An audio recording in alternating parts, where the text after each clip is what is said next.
Video में हम MTH 101 का लेक्चर नंबर 12 करेंगे, जिसका टॉपिक है कॉन्टीन्यूटी।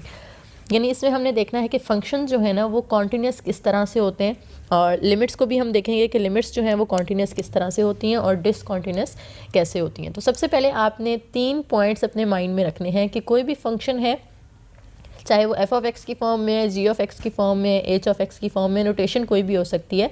हर फंक्शन कॉन्टीन्यूस तब होता है अगर वो इन 3 कंडीशंस को पूरा करता है। पहली कंडीशन क्या है हमारे पास कि f(c) इज़ डिफाइंड। c क्या है यहाँ पे? c को हम कहते हैं पॉइंट ऑफ डिसकॉन्टीन्यूटी। ठीक है, c का आपने याद रखना है, c is called point of discontinuity. यानी एक पॉइंट ऐसा होता है जिस पे फंक्शन डिसकॉन्टीन्यूस हो सकता है। ठीक है, तो अगर उस पॉइंट के ऊपर भी फंक्शन कॉन्टीन्यूस हो जाए, डिफाइन हो, एक कंडीशन ये हो, और दूसरी ये कि आपकी जो लिमिट है जिसमें x अप्रोच कर रहा है इस c की वैल्यू को, वो एग्जिस्ट करती हो। एग्जिस्ट करने का मतलब है कि उसका आंसर जो है ना वो ना तो अनडिफाइन होना चाहिए ना ही इमेजिनरी होना चाहिए। ठीक है, इसका मतलब होता है कि लिमिट एग्जिस्ट करती है। और तीसरी बात क्या है कि ये जो इस लिमिट का आंसर आएगा जिसमें आप f(x) यूज़ कर रहे हैं और ये वाला फंक्शन जिसमें f(c) यूज़ कर रहे हैं, ठीक है, होगा ये भी f(x), बस आपने x की जगह c की वैल्यू पुट कर देनी है। ठीक है, तो अगर इन दोनों का आंसर सेम आता है, इक्वल आता है, तो ये तीसरी कंडीशन को फुलफिल करेगा। और अगर ये तीनों कंडीशन सेटिस्फाई हो रही हैं तो इसका मतलब है कि फंक्शन कॉन्टीन्यूस होगा। ये MCQ में पूछा जा सकता है कि कौन कौन सी जो चीज़ें हैं वो ये बताती हैं कि फंक्शन कॉन्टीन्यूस है या नहीं, तो उसमें आप ये 3 पॉइंट्स लिखेंगे। ठीक है जी, अगर इन तीनों में से कोई भी एक कंडीशन फेल हो जाती है तो फंक्शन कॉन्टीन्यूस नहीं कहलाता, फिर हम उसे डिसकॉन्टीन्यूस फंक्शन कहते हैं। ठीक है, अगर वो 2 फुलफिल कर रहा है, तीसरी फुलफिल नहीं कर रहा, या अगर 1 फुलफिल कर रहा है 2 नहीं कर रहा, तो फंक्शन क्या कहलाएगा? डिसकॉन्टीन्यूस। यानी तीनों का हर सूरत में पूरा होना ज़रूरी है। कोई भी एक अगर सेटिस्फाई नहीं हो रही कंडीशन तो फंक्शन डिसकॉन्टीन्यूस है। अगर फंक्शन कॉन्टीन्यूस हो किसी पॉइंट पे, इंटरवल है फॉर एग्जांपल आपके पास ए बी, और इस इंटरवल के अंदर आपका फंक्शन हर पॉइंट पे, ऑल पॉइंट्स के ऊपर कॉन्टीन्यूस है, तो फिर हम कहते हैं कि function is continuous over this interval. ठीक है, कॉन्टीन्यूस ओवर जो भी इंटरवल होगा वो हमने सामने लिखना है। और अगर फंक्शन जो है वो -∞ से +∞ के दरमियान सारी वैल्यूज़ के ऊपर कॉन्टीन्यूस है, तो फिर उस फंक्शन को हम सिर्फ कॉन्टीन्यूस फंक्शन का नाम देते हैं। ठीक है, ये कॉन्टीन्यूस ओवर इंटरवल होगा और ये सिर्फ कॉन्टीन्यूस फंक्शन होगा।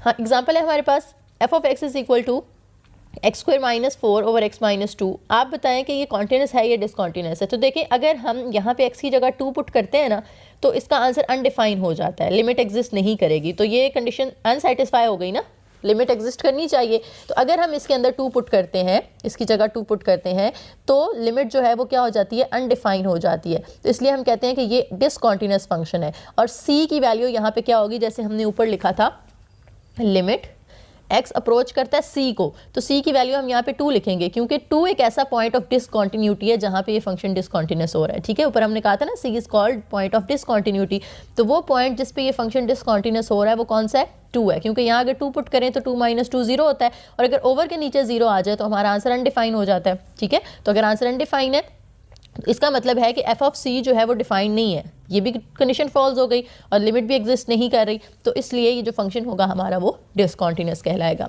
अब एक और फंक्शन आपको दे दिया गया है यहाँ पे एग्जांपल में, g(x) इज इक्वल टू, इसके अंदर 2 फंक्शंस हैं, x² - 4 और x - 2। हम तब यूज़ करेंगे अगर x की वैल्यू 2 ना हो। ठीक है, क्योंकि 2 पे तो 1 डिफाइन हो रहा है ना, तो 2 ना हो तब हमने इसको यूज़ करना है। यानी 2 से छोटी भी हो सकती है, 2 से बड़ी भी। नॉट इक्वल टू का मतलब है कि वो लेस देन भी हो सकती है और ग्रेटर देन भी हो सकती है 2 से वैल्यू। और दूसरा फंक्शन हमने तब यूज़ करना है अगर x की वैल्यू 2 है तो। ठीक है, अब हमने बताना है कि ये फंक्शन कॉन्टीन्यूस है या डिसकॉन्टीन्यूस है। अब हम देखते हैं कि लिमिट जो है वो x अप्रोच कर रही है 2 को, क्योंकि c की वैल्यू हमें यहाँ पे क्या दी हुई है? 2 दी हुई है, तो x अप्रोचेस टू 2, और फंक्शन हमने g(x) लिखा। अब पहला फंक्शन अगर हम यूज़ करते हैं तो इसमें देखें, लिमिट x अप्रोचेस टू 2, ऊपर और नीचे वाला फंक्शन हमने लिखा, इसको जब आप ओपन करते हैं तो ये क्या हो जाता है? एक दफ़ा प्लस, एक दफ़ा माइनस। ये हमने पहले भी काफ़ी लेक्चर्स के अंदर किया है कि x का स्क्वायर है और 4 जो है वो 2 का स्क्वायर होगा, और 2 स्क्वायर्स के दरमियान जब माइनस आता है तो उसको हम एक दफ़ा प्लस एक दफ़ा माइनस लिख लेते हैं, और नीचे जो x - 2 है ये एज इट इज़। अब यहाँ से देखें तो x - 2 दोनों कैंसिल हो जाएंगे, सिर्फ क्या बचता है हमारे पास? x + 2 बचता है। अब इसके अंदर आप लिमिट पुट करें 2, तो वो आ जाएगा 2 + 2 4। ठीक है, तो अब हमारा जो आंसर आया लिमिट के साथ, वो हमारा आंसर क्या आया? 4। लेकिन जो इक्वल टू है, यानी इक्वल टू वाला का मतलब है कि ये g(c) है, कि हमने इसके अंदर डायरेक्ट c पुट कर दिया, तो इसका आंसर हमारे पास आ रहा था 3। तो आंसर इक्वल तो नहीं आया ना, हमने कहा था लिमिट वाले का और सी वाले का दोनों का आंसर इक्वल आना चाहिए। तो लिमिट वाले का आंसर हमारा 4 आ गया, जबकि हम अगर डायरेक्ट सी की वैल्यू फंक्शन में पुट करते हैं इक्वल वाली तो उसका आंसर तो 3 दिया हुआ था। तो 4 और 3 क्योंकि दोनों इक्वल नहीं है, इसका मतलब है कि फंक्शन हमारा जो है वो डिसकॉन्टिन्यूस हो गया। ठीक है जी, तो ये कंडीशन सेटिस्फाई, पहली 2 कंडीशन सेटिस्फाई थी, एफ ऑफ सी डिफाइंड भी था, लिमिट भी एग्जिस्ट कर रही थी, लेकिन इस पे आके वो फेल हो गया, दोनों आंसर्स डिफरेंट आ गए हमारे, तो इसलिए ये फंक्शन कॉन्टिन्यूस नहीं कहलाएगा बल्कि डिसकॉन्टिन्यूस होगा। नेक्स्ट हमारे पास एक और एग्जांपल है, F of x is equal to X square minus 2x plus 1 is continuous. हमने शो करना है, हमने बताना है कि ये कॉन्टिन्यूस है या नहीं है। तो देखें, अगर हम इस x की जगह पुट कर देते हैं, अब देखिए इस पर कोई लिमिट नहीं दी हुई हमें, कोई इसके अंदर हमें c की वैल्यू नहीं दी हुई, तो हम c की वैल्यू को c के तौर पे यूज़ करेंगे, क्योंकि हमें c की वैल्यू जैसे पीछे क्वेश्चन में 2 दी हुई थी ना, इसमें कुछ भी नहीं दिया हुआ, तो हम सिर्फ c पुट कर देंगे। ठीक है, आप देखें x अप्रोचेस टू c, ये वाला फंक्शन लिखा हमने इक्वल, और हमने क्या कहा था, हमने कहा था कि जो लिमिट वाला फंक्शन है x approaches to c F of X वो इक्वल होना चाहिए, किसके इक्वल होना चाहिए, एफ ऑफ सी के इक्वल होना चाहिए। ठीक है, तो एफ ऑफ सी फाइंड करने के लिए हमने इस एक्स की जगह अगर सी पुट किया है तो इस दोनों एक्स की जगह भी सी पुट कर देंगे, सी स्क्वायर माइनस 2c प्लस 1 ये होगा, और ये लिमिट वाला फंक्शन हमने इधर लिख लिया। तो अब देखें, अगर आप गौर करें तो सी की अगर वैल्यू यहाँ पे लेट कर लें कि 1 है, तो यहाँ पे 1 का स्क्वायर माइनस 2 इंटू 1 प्लस 1, यहाँ पे भी 1 का स्क्वायर माइनस 2 इंटू 1 प्लस 1, यानी दोनों सेम नोटेशन के आ रहे हैं ना, जो भी वैल्यू हम सी की पुट करेंगे आंसर दोनों सेम देंगे, दोनों का इक्वल आंसर आएगा, तो इसलिए ये फंक्शन क्या कहलाता है, कॉन्टिन्यूस फंक्शन कहलाता है। ठीक है जी, थ्योरम में हमारे पास पोलिनोमियल्स आर कॉन्टिन्यूस फंक्शन। जो पोलिनोमियल्स होती हैं, पोलिनोमियल्स का मतलब है कि जिनमें एक से ज़्यादा टर्म्स ऐड हो रही होती हैं या सब्ट्रैक्ट हो रही होती हैं, जैसे इसमें देखिए 3 टर्म्स थी आपके पास, तो ये एक पोलिनोमियल है, तो वो कह रहे हैं कि पोलिनोमियल्स जो हैं वो क्या होती हैं, हमेशा कॉन्टिन्यूस फंक्शन होता है। एक और एग्जांपल है, हमसे कहा जा रहा है कि आप बताएं कि ये कॉन्टिन्यूस है या नहीं। ये वाला जो function F of x is equal to mod of X, mod यानी एब्सोल्यूट वैल्यू। एब्सोल्यूट वैल्यू को हम 2 तरह से लिख सकते हैं, उसका आंसर या तो प्लस में आ सकता है या माइनस में आ सकता है। तो प्लस आंसर तब आएगा अगर एक्स की वैल्यू 0 हो या 0 से बड़ी हो, क्योंकि हम 0 भी पॉजिटिव वाले में इंक्लूड करते हैं ना, नॉन नेगेटिव को हम 0 कहते हैं, तो ये नॉन नेगेटिव है यानी पॉजिटिव है, तो इसमें एक्स की वैल्यूज़ या तो 0 हो सकती है या 0 से बड़ी हो सकती हैं, और नेगेटिव एक्स तब आएगा अगर एक्स की वैल्यू 0 से छोटी होगी। ठीक है, लेस देन 0 हो तो वो नेगेटिव होता है। तो ये हमने खुद से फंक्शन को 2 हिस्सों में डिवाइड कर लिया। अब हमने क्या करना है, इसको टेस्ट करना है। कैसे टेस्ट करना है, हमने देखना है, बताना है कि लिमिट एफ ऑफ एक्स और एफ ऑफ सी दोनों इक्वल होने चाहिए, यही बताना है ना हमने। अब इसको इक्वल बताने के लिए हम क्या करेंगे, पहले हम इसके लिए सॉल्व कर लेते हैं ग्रेटर देन 0 के लिए। तो x अगर ग्रेटर देन 0 है तो वो हम कह देंगे कि c जो है वो भी ग्रेटर देन 0 है या इक्वल टू 0 है। तो एफ ऑफ सी किसके इक्वल आएगा, इस x की जगह हमने c पुट कर देना है ना। जैसे ऊपर देखें, इस फंक्शन के अंदर हमारे पास 2 x आ रहे थे, तो हमने इन दोनों की जगह c पुट कर दिया। इसके अंदर तो एक ही x आ रहा है ना, उसकी जगह c पुट करेंगे तो हमारा आंसर c आ जाएगा। यानी f ऑफ x अगर x था तो f ऑफ c यानी इस x की जगह c, तो इस x की जगह भी c आ जाएगा, वो हमारा आंसर c आ गया। अब देखें, तो अगर हम लिमिट वाला यूज़ करते हैं, एक हमें ये चाहिए, एक लिमिट वाला चाहिए, तो ये तो हमने निकाल लिया। अब हमने लिमिट वाला अगर निकालना है तो लिमिट हमने अप्लाई करनी है x approaches to c on f of x। अब f ऑफ x हमारे पास क्या था, x की ये वैल्यू थी ना मॉड। ठीक है, तो अब इसको जब हम ओपन कर रहे हैं तो हमने कहा कि हम पॉजिटिव वाला यूज़ करें ना फंक्शन, क्योंकि हम ग्रेटर देन के लिए सॉल्व करें फ़िलहाल, तो हमने यहाँ पे प्लस x लिमिट ले ली। अब limit x approaches to c है, इसकी जगह c पुट करेंगे तो हमारा आंसर फिर से c आ गया। तो देखें, लिमिट का और इसका दोनों का आंसर c आ गया। इसका मतलब है कि ये वाला जो है ना ऊपर वाला पार्ट ये कॉन्टिन्यूस है। अब दूसरे को देखते हैं जिसमें c less than equal to 0 है। अगर c लेस देन 0 है, 0 से छोटा नंबर है, तो इस x की जगह जब हम c पुट करेंगे तो माइनस c आ जाएगा ना। तो f ऑफ c हमारे पास क्या आ गया, माइनस c। अब हमने लिमिट वाला फाइंड करना है। लिमिट वाले में आपने वही लिमिट का फॉर्मूला लिखा, x की हमने यहाँ पे मॉडुलस जब हमने ओपन किया तो अब हमने x की नेगेटिव वाली वैल्यू लेनी है। ठीक है, क्योंकि हम लेस देन के लिए सॉल्व कर रहे हैं, तो यहाँ पे माइनस x आए। नेक्स्ट हमारे पास प्रॉपर्टीज़ आ जाती हैं। पहले हमारे पास प्रॉपर्टी है जी, अगर f और g 2 फंक्शन हैं, दोनों कॉन्टिन्यूस हैं, तो उनको ऐड करके जो आंसर आता है वो भी कॉन्टिन्यूस होगा। ठीक है, अगर उन दोनों को हम माइनस करते हैं, f माइनस जी करें, तो जो आंसर आता है वो भी कॉन्टिन्यूस होगा। अगर f डॉट जी करें यानी दोनों को मल्टीप्लाई करें तो भी हमारा आंसर कॉन्टिन्यूस आता है। इसी तरह से अगर आप दोनों को डिवाइड करते हैं, f ओवर g करते हैं, तो भी आपका आंसर कॉन्टिन्यूस आता है। लेकिन इसमें यह कंडीशन है कि जो डिनोमिनेटर में g वाला फंक्शन है वो 0 नहीं होना चाहिए। अगर वो 0 होगा तो फंक्शन डिसकॉन्टिन्यूस हो जाएगा। ठीक है, नेक्स्ट हमारे पास आ जाता है continuity of rational functions. Rational functions कौन से होते हैं? जो पी बाई क्यू की फॉर्म में हम जिन्हें लिख सकते हैं, यानी डिवीजन की फॉर्म में जो लिखे हुए होते हैं। अगर हमने उनको चेक करना है कि फंक्शन कॉन्टिन्यूस है या नहीं, तो हम क्या करते हैं, देखें एग्जांपल के थ्रू हम इसको अंडरस्टैंड करने की कोशिश करते हैं। एच ऑफ एक्स दिया हुआ है आपको x square minus 9 over x square minus 5x plus 6। अब देखें हम अगर यहाँ पे इसको फैक्टराइज कर लें, क्योंकि ऊपर वाला भी फैक्टराइज हो रहा है और नीचे वाला भी फैक्टराइज हो रहा है। अब हमें कैसे पता चलेगा ये फंक्शन कॉन्टिन्यूस है या नहीं? हमने पढ़ा कि कॉन्टिन्यूस तब होता है या डिफाइंड तब होता है जब ओवर के नीचे जो वैल्यूज़ है ना वो ज़ीरो ना हो, ठीक है, ना ही आंसर इमेजनरी आना चाहिए। तो इमेजनरी तो यहाँ पे आ नहीं सकता क्योंकि अंडर रूट वाली वैल्यू तो है नहीं, फ्रैक्शन की वैल्यू है। तो फ्रैक्शन का मतलब है कि ओवर के नीचे ज़ीरो नहीं आना चाहिए। तो वो कैसे पता चलेगा हमें कि यहाँ पे ज़ीरो किन वैल्यूज़ से आता है? हम इसके फैक्टर्स बनाएंगे, फैक्टर्स में डिवाइड करें इसको x square minus 5x plus 6। अब इसकी आप कर लें mid term breaking. Mid term breaking कैसे होती है? एक्स स्क्वायर का कोएफिशिएंट कुछ नहीं है तो 1 होगा, 1 और 6 को मल्टीप्लाई करें तो 6 आता है। अब 6 के ऐसे फैक्टर्स निकालने हैं जिनको प्लस या माइनस करके 5 आए। तो 3 2s are 6 होता है और 3 + 2 करें तो 5 आता है। तो हमने इस 5 की जगह 3 + 2 लिख लिया। अब ये जो बाहर माइनस था वो एज इट इज़ और इधर जो एक्स था वो भी एज इट इज़। अब आपने क्या करना है, जब माइनस ओपन करना है तो अंदर साइन चेंज होगा और ये जो एक्स है ये दोनों के साथ आ जाएगा, माइनस 3x और minus plus minus 2x plus 6। अब इन दोनों में से फर्स्ट 2 वैल्यूज से अलग कॉमन लेना है, अगली 2 से अलग कॉमन लेना है। इन दोनों में से जब आप x कॉमन लेंगे तो अंदर x माइनस 3 बचेगा। इन दोनों में से माइनस 2 कॉमन लेंगे तो अंदर फिर x माइनस 3 बचेगा, क्योंकि माइनस कॉमन लेने से अंदर का साइन चेंज हो जाता है। अब x माइनस 3 दोनों में सेम आ रहा है, वो कॉमन लेके हम एक दफ़ा लिख लेंगे और पीछे बचेगा x माइनस 2। 2 फैक्टर्स आ गए। तो हम अब इसकी जगह उसके फैक्टर्स लिख लेते हैं। ऊपर तो वैसे ही एक्स स्क्वायर माइनस 9 और नीचे आ जाएगा x minus 2 into x minus 3। तो यहाँ पे हम कह सकते हैं कि ये फंक्शन कॉन्टिन्यूस है सिवाय 2 वैल्यूज़ के। अगर हम यहाँ पे 2 पुट करते हैं तो 2 माइनस 2 0 होगा, ओवर के नीचे तो 0 नहीं आना चाहिए। यहाँ 3 पुट करते हैं तो भी आंसर 3 माइनस 3 0 होता है नीचे। तो इसका मतलब है कि इसमें 2 और 3 अगर आप निकाल दें तो बाकी वैल्यूज़ पे फंक्शन कॉन्टिन्यूस है। लेकिन अगर x की वैल्यू 2 या 3 हो तो फिर जो हमारा फंक्शन है वो क्या होता है? डिसकॉन्टिन्यूस होता है, ठीक है। Function is discontinuous at x = 2 and x = 3। Next theorem है हमारे पास एक और। अच्छा, जो थ्योरम्स होते हैं ना और डेफिनेशंस होती हैं ये आपके लाजमी MCQs में आती हैं और एज इट इज़ आती हैं, बिल्कुल चेंज नहीं होती। तो इनको आपने अच्छे से देखना है, मिड टर्म के लिए भी और क्विज के लिए भी। थ्योरम है हमारे पास, if limit g of x is equal to l। अगर आप फंक्शन पे लिमिट अप्लाई कर रहे हैं उसका आंसर l आ रहा है और फंक्शन f जो है वो कॉन्टिन्यूस है at l, then limit f of g of x is equal to f of l। देखें हमने क्या किया, यहाँ पे limit g of x is equal to l put की ना, ठीक है। और अगर हम फंक्शन के अंदर f के अंदर एक और फंक्शन g ऑफ x लिख रहे हैं तो हमने अभी कहा कि ये g ऑफ x जो है उसकी लिमिट लें तो वो l आता है। तो ये f ऐसे ही रहेगा, लिमिट को आप अंदर ले जाएं g ऑफ x के साथ, ठीक है। f बाहर ही रखें और लिमिट को अंदर g ऑफ x के साथ ले जाएं।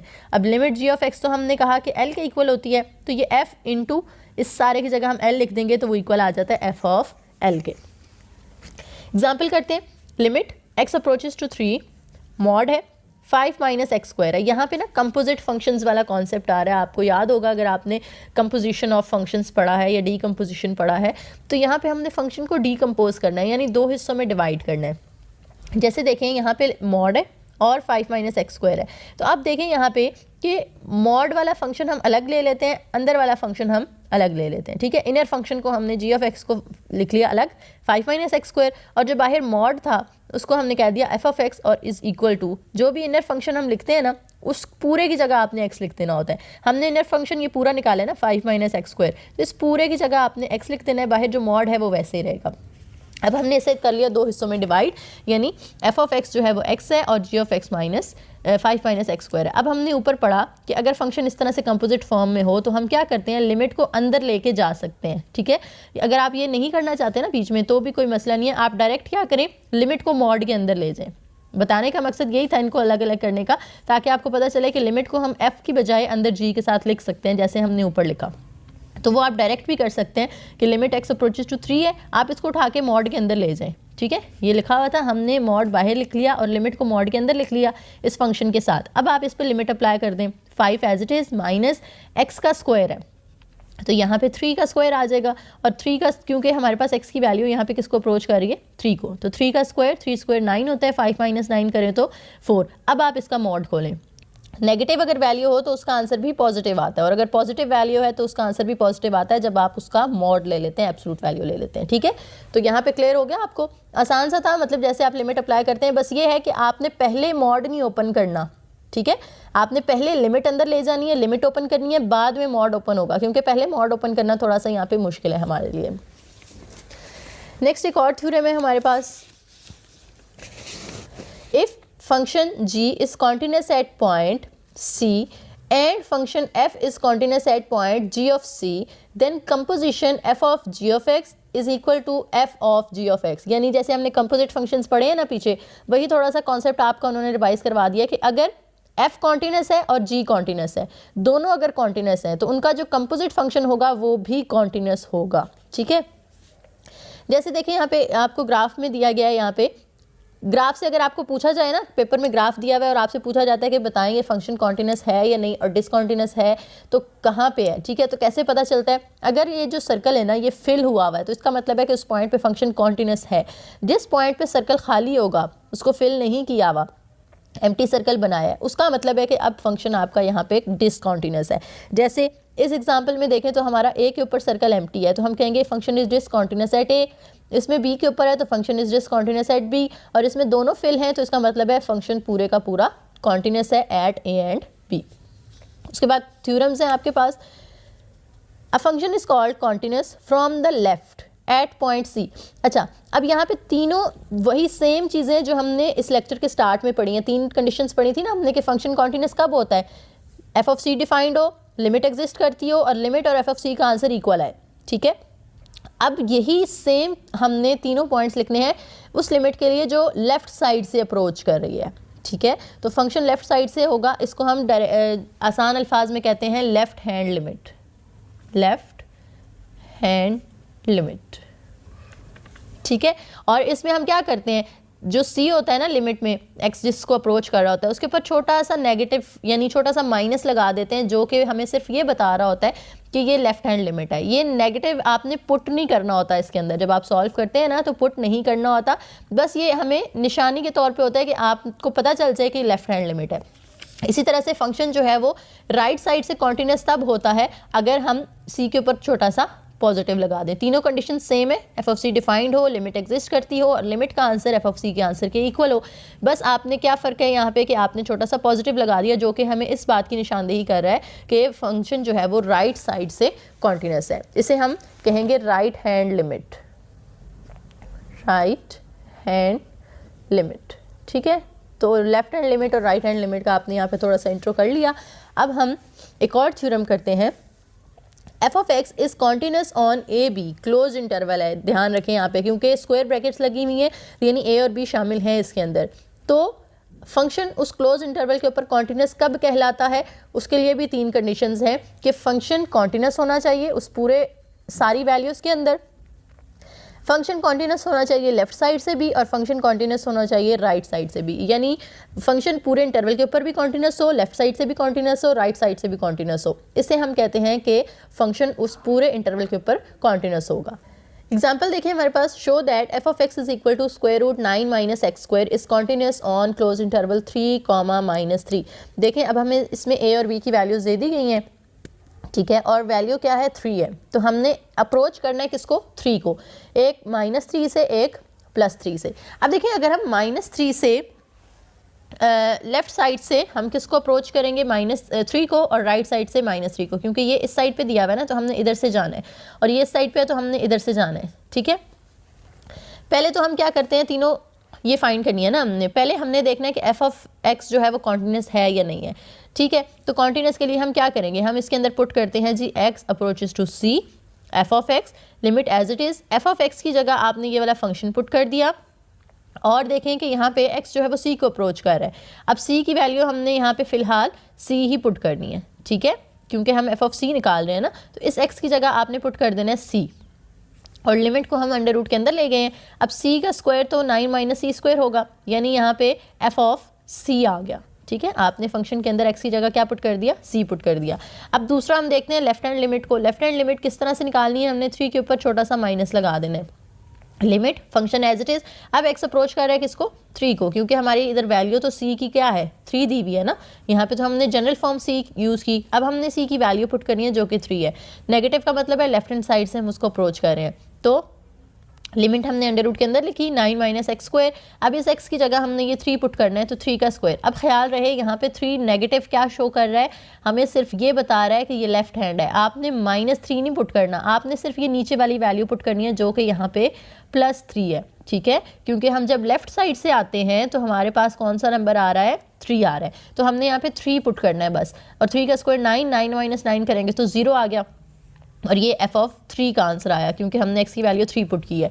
अब तीसरा हमने राइट हैंड लिमिट निकालनी है। राइट हैंड लिमिट अगर हम राइट साइड से अप्रोच करते हैं तो हमारे पास जो नंबर आ रहा है वो कौन सा आ रहा है, -3 आ रहा है। तो लिमिट जो है उसमें हम c की जगह -3 पुट करेंगे, ठीक है, -3। और ऊपर पॉजिटिव हमें ये बता रहा है कि ये राइट साइड से अप्रोच किया जा रहा है। f(x) की जगह उसकी वैल्यू लिखी, लिमिट हम अंडर रूट के अंदर मूव करवाते हैं, और इस x की जगह आपने ये 3 पुट कर देना है, -3 अब पुट करेंगे, ठीक है। -3 का स्क्वायर तो +9 होगा, और 9 माइनस 9 करेंगे तो वो दोबारा से 0 आ जाएगा। और इसमें हमने क्योंकि x की जगह पे -3 पुट किया है तो ये f(-3) का आंसर आ गया, ठीक है। अब देखें कि ये फंक्शन जो है वो कॉन्टिन्यूस है, क्योंकि तीनों साइडों से, अगर हम c के हिसाब से बात करें, लेफ्ट हैंड लिमिट की बात करें, राइट हैंड लिमिट की बात करें, तीनों पे ये डिफाइंड है। किसी में भी इसका आंसर ना तो अनडिफाइंड आया ना ही इमेजिनरी नंबर आया, ठीक है। तो हम कहेंगे कि जो फंक्शन है ये इस पूरे इंटरवल के ऊपर कॉन्टिन्यूस है। अगर आप इस कॉन्सेप्ट को, लेफ्ट और राइट को नंबर लाइन के ज़रिए समझना चाहते हैं, ठीक है, तो वो भी आप देख सकते हैं। हमने -3 से 3 तक नंबर किए, अब 3 की तरफ हमने जाना है 0 से, तो हम किस साइड से जा रहे हैं, लेफ़्ट साइड से जा रहे हैं ना, ठीक है। तो इसलिए हमने लेफ़्ट साइड पे जब अप्रोच किया तो हमने 3 को अप्रोच किया, तो हम क्या करेंगे कि यहाँ पे लेफ़्ट हैंड लिमिट में हमने +3 को यूज़ किया। और अगर हम 0 से राइट साइड पे आते हैं तो हम राइट साइड पे आते हुए किसको अप्रोच कर रहे हैं, -3 को, तो इसलिए हमने राइट हैंड लिमिट में -3 यूज़ किया, ठीक है। तो ये आपने नंबर लाइन ड्रॉ करके देख लेना है, उससे आपको ज़्यादा अच्छी समझ आ जाएगी। ये नहीं करना कि डायरेक्टली नेगेटिव वैल्यू है तो हम उसको लेफ्ट में पुट कर देते हैं और पॉजिटिव है तो उसको राइट में पुट कर देते हैं, नहीं। देखें, पॉजिटिव को जाने के लिए आप उससे लेफ्ट से अप्रोच कर रहे हैं, नेगेटिव की